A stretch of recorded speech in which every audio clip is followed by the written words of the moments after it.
ना मंजूर, रोजगार पे डाका, ना मंजूर, रोजगार पे डाका। ना मंजूर। ने आवाज बुलंद किया, लेकिन इंशाअल्लाह रहमान इस दफा हम ये फैसला करके बैठेंगे कि किसी तरीके से भी जो भी किरदार इसमें मुलविस है उन तमाम किरदार से भी निपटेंगे, निजाम से भी निपटेंगे।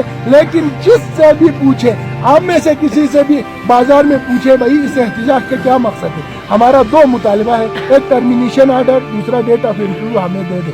बस ये नहीं देंगे हम इधर ही है, वो हमें हफ्ता बैठना।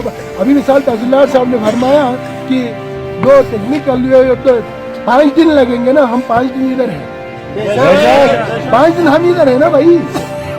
अगर 10 दिन लगेंगे हम 10 दिन ही रहेंगे, लेकिन आर्डर मिले बगैर हम नहीं जाएंगे। अगर आप आर्डर को 2 दिन की टेक्निकी मामलात में और 8 पोस्ट हो, 10 पोस्ट हो या 12 पोस्ट हो, उनका तैनाती डिस्ट्रिक्ट शिगर से ही होना चाहिए। एक दूसरी बात, ये बात हमेशा याद रखना, चोर हमेशा अपना शनाख्त छोड़ के जाता है।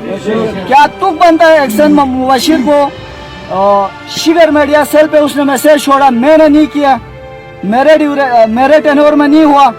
अब आपकी टेनोर में नहीं हुआ, आपने नहीं किया, तो आपको अपने आप को सफाई बयान करने की क्या जरूरत है? क्यों मैसेज छोड़ा? 2021 में तुम थे तो तुम नहीं किया। 1 साल से उनको तनख्वाह मिल रहे, अभी फिर और हमारा बात फिर वही है, हमारा मुतालबा है उनकी तैनाती को मंसूख करना चाहिए।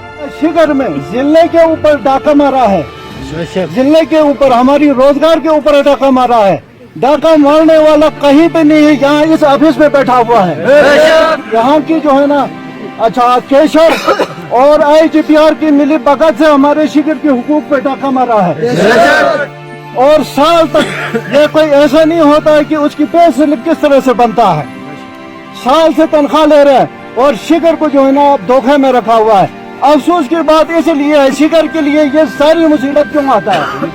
हमारे नुमाइंदे की नाअहली है, उसने आंखें बंद करके बैठा हुआ है। उसको अभी तक एक्शन लेना चाहिए था, एक्शन से उसको पूछना चाहिए था। हम छोटे से छोटे हर चीज के लिए मैदान में आ रहे शिगर के अवाम, तो तुम हमने छोले बेचने के लिए रखा हुआ है। हमारा मुतालिबा 1 पॉइंट एजेंडे के ऊपर है कि जो डाका मारा है शिगर के रोजगार के ऊपर, क्या हमारे शिगर में बेरोजगारी खत्म हो गया?